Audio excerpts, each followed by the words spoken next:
My 3-year-old daughter, Rose, is the person I get the most happiness from in the world. Each night at bedtime, I want to hold her and never let her go. She makes me laugh so hard and love so much that the thought of ever not being there for her makes my breath catch in my throat. Weekends with her have always passed too quickly, but since she was 6 months old I have worked full-time in demanding jobs as deputy editor at Elle magazine, then as editor of fashion title Grazia for the past 3 years, and travelled regularly. So many times have I longed to be with Rose on the 4th weekend in a row when I hadn't been home, when I couldn't remember what day I was supposed to be in which country, and during our countless FaceTime calls from the office, or a fashion week abroad. I constantly questioned whether I was working too hard. Then, last month, I left my job to go freelance. Since then, I have had to acknowledge a strange truth, that being with my daughter every day doesn't bring me or her the happiness and fulfillment I had hoped for. I now know that the one thing that keeps me sane and calm and allows me to love Rose so completely is spending some time apart from her. That is why I have decided to keep my full-time childcare in place, despite working from home, even if that means working solely to cover the costs of her nursery and au pair. I firmly believe this allows me to be the best parent I can be. Not every parent will share my view, but I know I am not alone, and that so many women feel so consumed by motherhood that it can feel like a burden that is breaking us, rather than a joy that is sustaining us. The lack of time we have for ourselves can turn into hatred of our children, then horrendous guilt for feeling that way, creating a horrible spiral from which it can feel impossible to escape. If I'm completely honest, I felt suffocated when Rose was a baby. I found even 6 months of maternity leave hard. The birth had been tough, and it took a long time to heal. But more than that, I found the days a mind-numbing cycle of feeding, nappy changing and ferrying Rose around to various classes. I loved her so much, but I really struggled. Once back at work, I felt stimulated and happy, but still had a punishing daily routine. Get up, get dressed, get Rose dressed and fed, get her to nursery, get to work, get home, get Rose bathed and to bed, then, with my husband, sort dinner, eat, relax for 20 minutes, sleep. At work, I was always switched on, answering questions and making decisions. At home, at the weekends or on weeknights, it felt as though Rose was always attached to, or on top of me, often literally. I had no physical space at all unless she was in bed, and then I had a million other things to do. I'd completely lost myself. As my husband said recently, I just wasn't in the room. Leaving my job to focus on the business I wanted to launch, as well as writing more, became the answer. Financially, it would have made more sense to reassess my childcare at this point.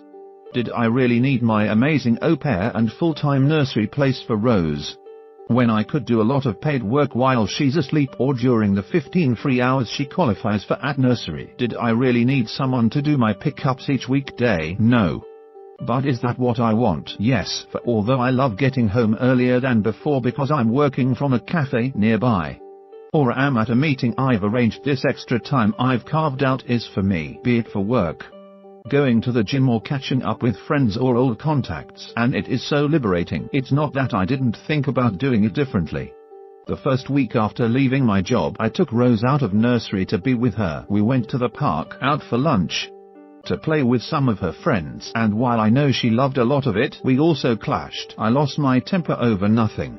By the time I'd bathed her each night, I was tired, irritated and irrationally taking it out on her. The adjustment for me was huge. For nearly 3.5 years I'd had hours without her every weekday when I didn't have to go to the loo with a guest, have someone to constantly clear up after or pick up because they didn't want to walk down the road for no reason at all. I'm not used to timing lunch or tea for the perfect moment when Rose is hungry enough to eat, but not hungry enough to have a meltdown. And I'm not used to taking her to ballet, waiting until the 40-minute lesson is over, then driving her home again.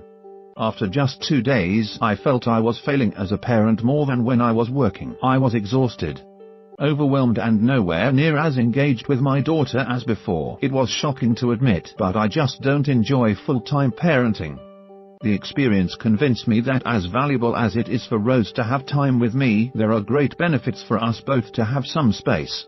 By day 3, I took her back to nursery, where she has the most amazing group of friends and teachers. On day 4, I asked my au pair to get back to the old routine even though I didn't have any work to do, to ensure my sanity.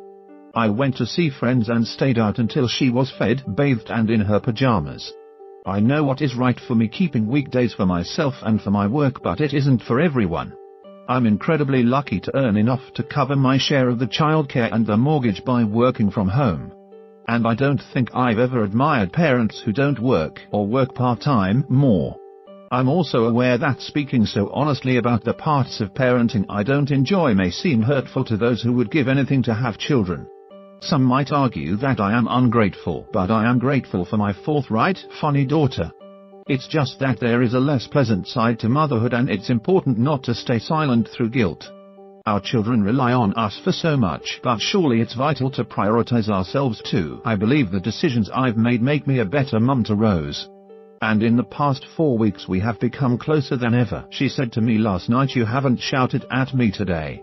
And I hadn't, because I feel so genuinely happy with my new life. I'm also nearly 5 months pregnant with our second child. And the baby is due about 4 weeks before Rose starts primary school. I will, of course, take about 6 months maternity leave. But I'll be keeping our au pair, whether it's picking up Rose from school, cooking, tidying or looking after the baby for an hour so I can get a break. So often women are judged for the choices they make, working full-time, staying at home, breastfeeding or not. Whatever our decision, we're made to feel bad, but I refuse to be judged for the first time in a long time. I'm doing what I really want to, and I know for certain it's better for Rose too. The freaks at.